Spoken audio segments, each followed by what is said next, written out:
The family of one of Jeffrey Epstein's most high-profile victims, Virginia Giuffre, is seeking answers from President Trump after his comments earlier this week. Take a listen.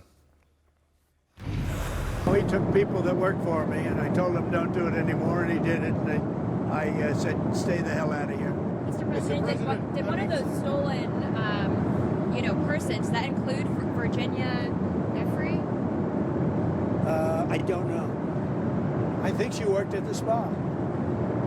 I think so. I think that was one of the people. Yeah, he stole her. Giuffre's brothers and sisters-in-law saying in a statement, quote, "It makes us ask if he was aware of Jeffrey Epstein and Ghislaine Maxwell's criminal actions, especially given his statement 2 years later that his good friend Jeffrey, quote, likes women on the younger side, no doubt about it, unquote. We and the public are asking for answers. Survivors deserve this," unquote. CNN's chief White House correspondent and anchor Kaitlan Collins is here with me now. Kaitlan, his staff hates this story, and yet President Trump keeps talking about it. And also keeps revealing information that is keeping it very much in the news cycle and creating even more questions for the president, including what he said on Air Force One, which was the first time he had acknowledged what Virginia Giuffre had been saying for years, which is that Ghislaine Maxwell recruited her away from Mar-a-Lago, where she was working when she was just 16 years old. And the president's comments there obviously had raised a lot of questions about what he knew. Now, the president has not been accused of any wrongdoing here. He never has in connection with Jeffrey Epstein, but it's in terms of what he knew and why Jeffrey Epstein was kicked out of Mar-a-Lago. And after he was saying that he was taking young women away from the spot, obviously has only raised more questions about what his suspicions were. And he was asked about that again today, and this is what the president told reporters. No, I don't know really why. But I said, if he's taking anybody from Mar-a-Lago, he's hiring or whatever he's doing. I didn't like it, and we threw him out. We said we don't want him, at the place. This is a story that's been known for many years, as you know. But I didn't like it that he was doing that. And notice there he said hiring them away from Mar-a-Lago. He had been saying that he had stolen people from Mar-a-Lago before. I had heard some White House officials say that, he should use different language in terms of that. It's not clear if that when was you're talking about people who have been trafficked, you don't want to talk about them as if they're objects. Right. And so the president went on to say that. Caroline Leavitt addressed this earlier today before the president spoke, and she was saying that when the president was asked about it on Air Force One yesterday, he was not bringing up Virginia Giuffre 2 days ago, that instead it was posed to him by a reporter, which it was, but he initially said, I don't know, and then he confirmed that, yes, she was someone who was recruited away from Mar-a-Lago. And so it's just raised even more questions about what the president knew, if he was suspicious of Jeffrey Epstein's actions at the time. And also it comes as a major conversation has centered around Ghislaine Maxwell. And you saw her family, Virginia Giuffre's family, speaking out today in that rare statement saying, all of these things about what a monster, as they described her, saying how cruel she was to their sister, but also saying that she should not get leniency from this president. And a White House official told CNN earlier today,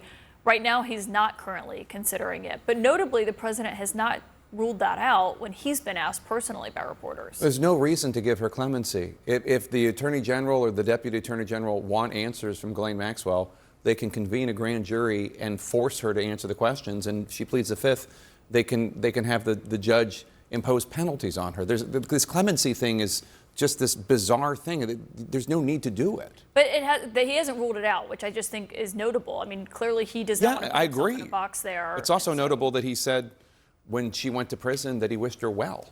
Yeah. I mean, and it has raised questions about what that means. And also, we still have no idea what information she provided to the Deputy Attorney General last week. We've heard nothing from the Justice Department since then, nothing from her attorney since they left the correctional or the U.S. Attorney's Office that day about what exactly she disclosed and how and if they plan to use it. All right. Kaitlan Collins, always great to have you. And tonight, Caitlin's going to be talking to the family of the late Virginia Giuffre, Sky and Amanda Roberts, and Danny and Lynette Wilson on her show, The Source with Kaitlan Collins. That's a must watch. That's tonight at 9 o'clock Eastern, only on CNN. Thanks, Kaitlan. Let's bring in Dave Ehrenberg. He was the Florida State Attorney for Palm Beach County from 2013 until earlier this year. Dave, the statement from the Giuffre family opens up the president to even more questions about what he knew about Epstein's behavior when they knew each other before they had their falling out. What kind of pressure can the Giuffre family and other victims put on the administration to release more information? Jake, they're just keeping the story going. And so is Trump. I'm surprised that Trump is saying things like, well, I didn't like that Epstein stole away my employees, and then said, well, I don't know who they were. And then, oh, yeah, it could be that underage girl, Giuffre, who worked at the spa, when it was pretty well known that a reason why Trump broke ties with Epstein was reportedly Epstein was hitting on the underage daughter of a Mar-a-Lago member.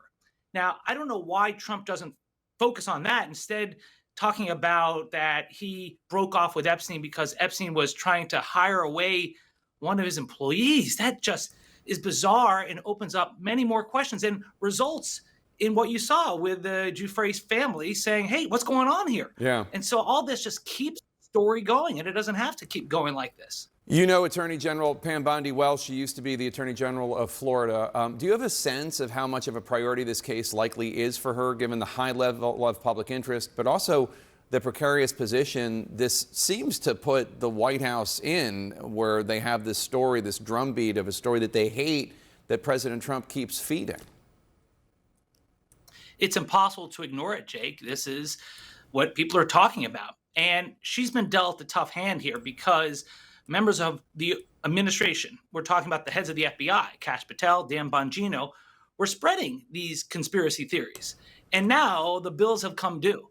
And there's an old saying by Winston Churchill that an appeaser is one who feeds a crocodile hoping it will eat him last. Well, here the crocodile is always hungry, and they're coming for the ones who made these promises, and the promises are not being kept. So she has been put in a tough position.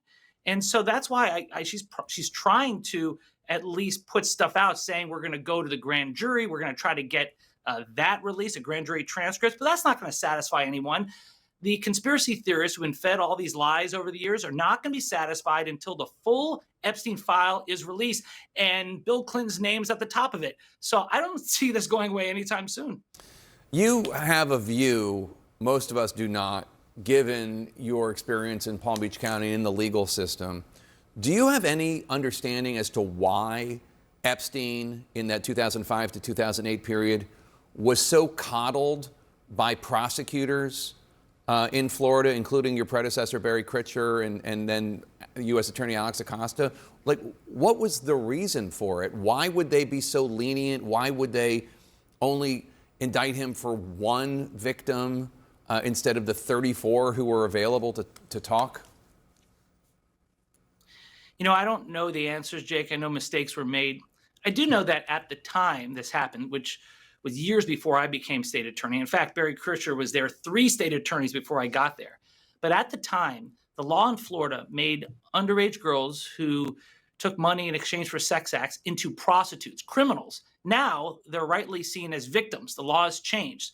So they were dealing with older laws, and they were dealing, apparently, according to what I heard, were reluctant witnesses to come forward and to testify. Now, that doesn't excuse anyone. I'm not excusing anyone here, but it was at a different time. And I don't know what happened then, but clearly mistakes were made. And you see people having to live with that. Alex Acosta had his career ruined. He was the Secretary of Labor, and it all came crashing down because of this.